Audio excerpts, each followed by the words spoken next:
So the Clippers will live to see at least another day. The Suns will have to hold off on clinching a spot in the NBA Finals for the first time since 1993. Had they won tonight, it'd be the first time since the Barkley Suns. MVP Barkley, what was it, the third victim of Michael Jordan? In this game, we'll just get right into it. I just want to give a quick recap like I've been doing a little bit lately. So in this game, you had the Clippers, who just came out of the gate shooting. They built a 15-point lead.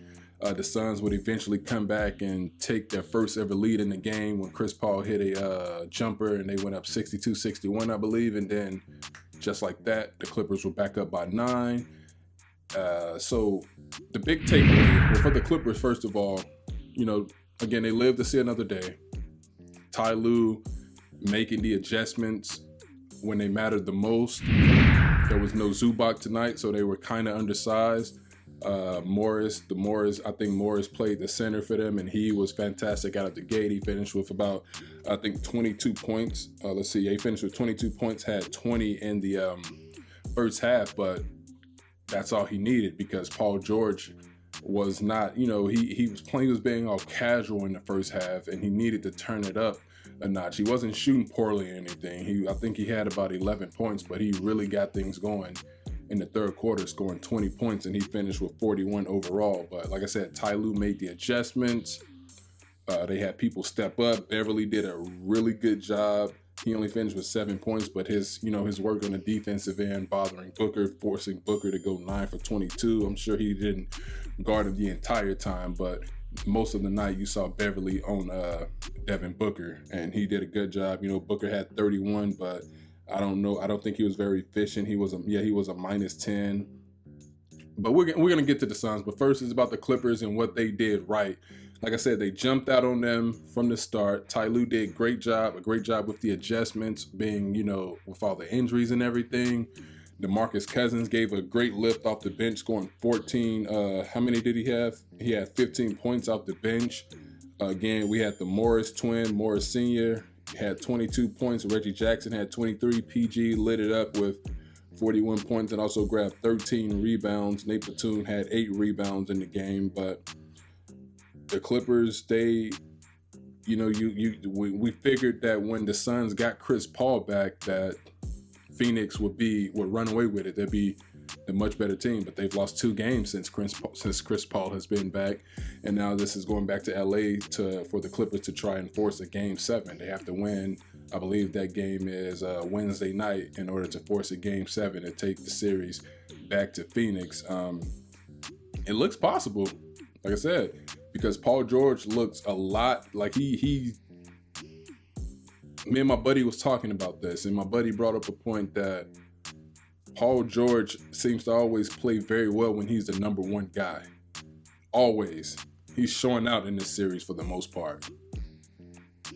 So I'm not sure if Kawhi Leonard were here that, the Clippers would be running away with this thing. On paper, the way George is playing, I can say, and I said that, undoubtedly the Clippers are better if Paul George were here. Because it's looking like the Suns aren't that much better with all of their horses.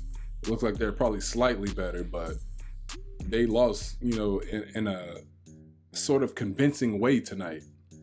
Because, even though they got back into the game, it still looked, the Clippers were still able to always pull away whenever it looked like the Suns were about to just make their run at home. And the crowd went crazy when they took that first lead.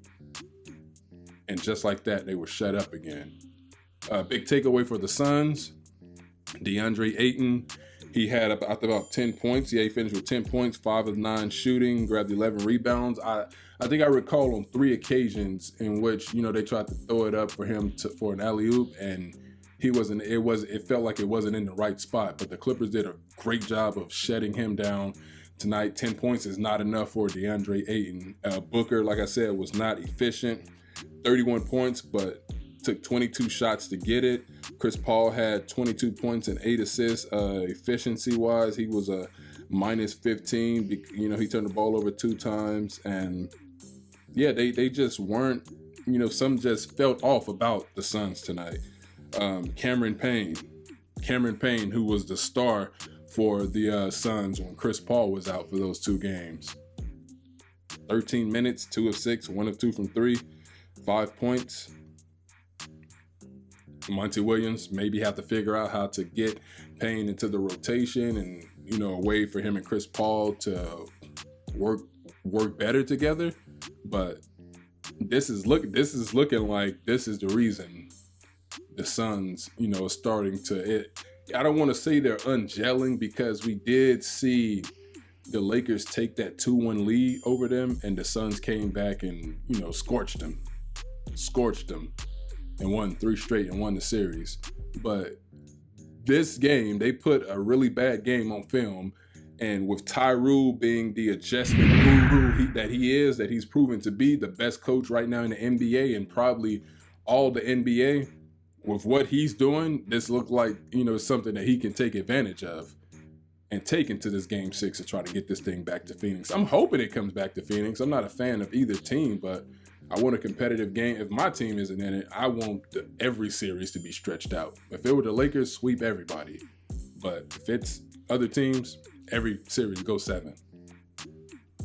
But Tyloo's looking good. He's looking really good in his adjustment-making ability. Paul George is playing like an MVP, like a superstar, like he belonged in the same conversations as a KD and a LeBron.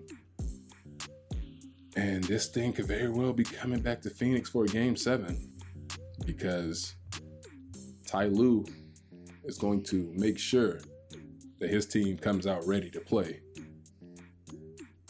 And if it goes to 7, I don't know.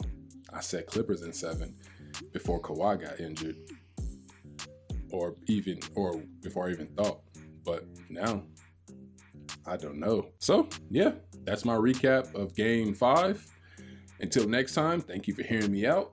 Stay true, be you, less stress, more love. Peace.